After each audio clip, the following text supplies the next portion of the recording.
Hello प्यारे विद्यार्थियों, एक बार फिर से स्वागत है आपका हमारे यूट्यूब चैनल बायोबी सेट में।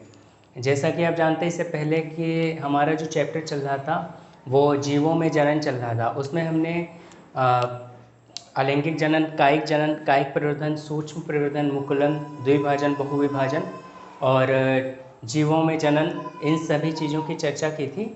और आज से हमारा जो टॉपिक रहेगा वो रहेगा पुष्पी पादपों में लैंगिक जनन, sexual reproduction in flowering plant, जो कि आपकी लाइफ, डेली लाइफ और आपके बोर्ड परीक्षा, आपके कॉम्पिटिटिव परीक्षा, इन सभी के दृष्टिकोण से बहुत ही ज़्यादा खास है और महत्वपूर्ण है। तो आज हम इस वीडियो के माध्यम से सिर्फ इतना जानेंगे कि हमें इस चैप्टर में क्या क्या पढ़ना है और हमारी क्या जर्नी रहेगी इस चैप्टर के बारे में। तो पहले हमारे पास कुछ टॉपिक लिखे हुए हैं, जैसे कि इधर लिखा हुआ है इस बोर्ड के ऊपर आप देख सकते हैं पुष्प। तो हमें पुष्पी पादपों में लैंगिक जनन पढ़ना है, तो पुष्प के बारे में हमें जानकारी होनी चाहिए। तो सबसे पहले एक चीज़ और पढ़ लेते हैं कि पुष्पी पादप क्या होते हैं। तो पुष्पी पादप उन पौधों को कहते हैं जिनमें पुष्प होता है और जिनमें फल बनता है। और फर्स्ट ईयर में आपने कई सारे पौधों के बारे में पढ़ा होगा, जैसे कि कवक, लाइकेन, ब्रियोफाइटा, टेरिडोफाइटा, है ना, जिम्नोस्पर्म। तो इन सभी में पूर्ण रूप से किसी में भी फल और पुष्प दिखाई नहीं दिया था। ये केवल एक ऐसे प्लांट होंगे जो जिनमें जिनको आवर्तबीजी कहा जाएगा और इंग्लिश में इनको एंजियोस्पर्मिक प्लांट कहा जाएगा। इनमें पुष्प और फल बनेगा। तो ये तो है एंजियोस्पर्मिक या जो है पुष्पी पादपों जो प्लांट थे उनकी डेफिनेशन। तो पुष्प के बारे में हम पढ़ेंगे, पुष्प में कौन से पार्ट्स होते हैं, कौन से लैंगिक जनन में भाग लेते हैं, कौन लैंगिक जनन में सहायता करते हैं, और बहुत अच्छे इसके इंटरेस्टिंग पॉइंट है। और हम लोगों ने इस वीडियो से पहले जो हमारे वीडियो जो आपको प्लेलिस्ट में दिख जाएंगे उनमें हमने बहुत ही रुचिपूर्ण ढंग से सारी चीज़ों को डिस्कस किया है। उसमें बहुत सारी अच्छे अच्छे जो फैक्ट्स थे वो डील किए हैं। तो सबसे पहले एक अगर हम पुष्प देखें तो उसके 4 भाग होते हैं। बाहरी दल, इसको इंग्लिश में कैलेक्स कहते हैं, और इसकी इकाई को सेपल कहते हैं। इन सारी बातों को हमने उसमें डिटेल में समझा है। ये दल होता है, इसको इंग्लिश में कोरोला कहते हैं, इसकी यूनिट को पेटल्स या पंखुड़ियाँ कहते हैं। ये पोमंग होता है, और पोमंग को इंग्लिश में एंड्रोसियम कहते हैं, और इसकी इकाई को पुंकेसर कहते हैं। ये अंदर इनर मोस्ट सबसे अंदर वाला भाग जो होता है उसको जायांग कहते हैं, ये मादा जनन अंग है, और इसकी इकाई को स्त्री केसर कहते हैं, और इंग्लिश में इसको गाइनोशियम कहते हैं। तो ये तो एक पुष्प है। इसके साथ साथ हमें इसमें पढ़ना है सूक्ष्म बीजाणु जनन, जो कि आपके बोर्ड परीक्षा के लिए जो लॉन्ग क्वेश्चन आता है और इसमें छोटे छोटे भी क्वेश्चन बनते हैं, बहुत ही इंपॉर्टेंट होता है। इसको माइक्रोस्पोरोजेनेसिस कहते हैं इंग्लिश में। और फिर हमें गुरु बीजाणु जनन पढ़ना है। गुरु बीजाणु जनन में मेगा स्पोर का फॉर्मेशन होगा, फिर उससे जो है भ्रूण कोश या एम्ब्रियोसेक बनेगा, जिससे फीमेल गेमेटोफाइट या मादा युग्मोद्भिद कहेंगे। इधर सूक्ष्म बीजाणु और परागकण बनेंगे। फिर जब ये बन जाएंगे तो इनका परागण होगा। परागण को पॉलिनेशन इंग्लिश में कहते हैं। 2 तरीके का होगा, स्वपरागण और परपरागण। और एक और होता है कृत्रिम परागण, जो मनुष्य द्वारा किया जाता है। और के जब परागण हो जाएगा फिर निषेचन होगा। निषेचन के द्वारा मतलब निषेचन का मतलब होता है नर युग्मक का मादा युग्मक के साथ संयोजन, निषेचन कहलाता है। ये आवर्तबीजी पौधों में एक खास प्रकार का निषेचन पाया जाएगा, जिसे हम दोहरा निषेचन कहेंगे, डबल फर्टिलाइजेशन कहेंगे।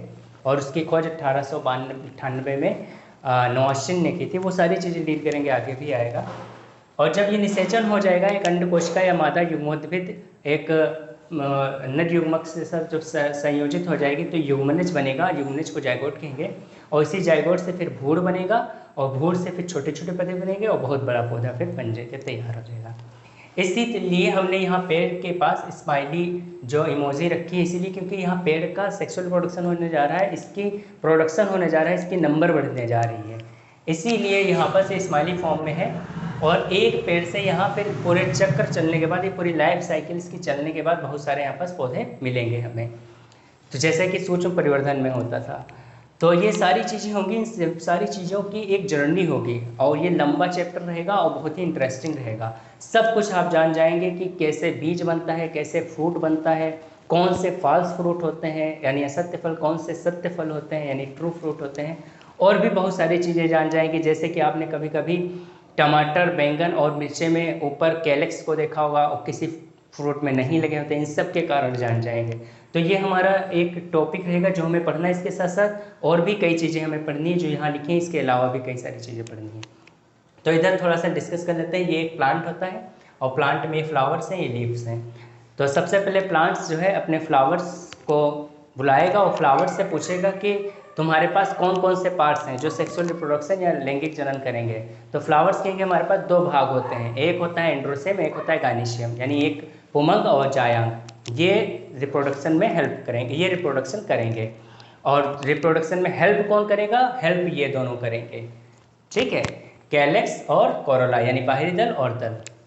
फिर ये पुंकेसर, एक पुंकेसर को हमने यहाँ पास जूम करके देखने की कोशिश की है। और इस पुंकेसर में ये चार छोटी छोटी आपको दिख रही होंगी, चार सूक्ष्म बीजाणुधानियाँ होती हैं या परागकोश होते हैं। इनको जब आप अनुप्रस्थ काटेंगे यानी ट्रांसवर्स सेक्शन काटेंगे, जैसे कि इस तरीके से अगर रखे हों, आप देख सकते हैं इसको, ये इस तरीके चार हैं हमारे पास पेन। अगर जो इनको हम यहाँ से ऐसे काटें तो चार हमें दिखाई देंगे इसी तरीके से ऊपर, है ना। तो ये चार में दिखाई देंगे, 1 2 3 4, चार परागकोश दिखाई देंगे। इसी परागकोश में सूक्ष्म बीजाणु या माइक्रोस्पोर होंगे या उन्हीं से आगे चल के परागकण बनेगा। तो ये हम पहले नर जनन तंत्र देख रहे हैं। फिर ये एक परागकण हमने बाहर देखा, और ये परागकण जब अंकुरित हो जाता है, जैसे चने अंकुरित हो जाते हैं वैसे जब परागकण अंकुरित हो जाता है तो ये इसमें परागनलिका, ये नली जैसी संरचना जो है परागनलिका बन जाती है, और ये इसके दो नर युग्मक बन जाते हैं। ये पूरा अब नर युग्मोद्भिद कहलाएगा, ठीक है, या मादा फीमेल मेल गेमेटोफाइट कहलाएगा ये चीज़, ठीक है। इसके बारे में हम पूरा पढ़ेंगे, अभी केवल हम इतना देख लेते हैं। दूसरी तरफ हमारा ये जायांग होगा, और जायांग की इकाई को हम स्त्री केसर कहेंगे, लिख देते हैं यहाँ पास। जायांग की इकाई को स्त्री केसर कहते हैं और इंग्लिश में कार्पल कहते हैं। हिंदी में स्त्री केसर और इंग्लिश में कार्पल, पिस्टल भी कहते हैं इसकी इकाई को।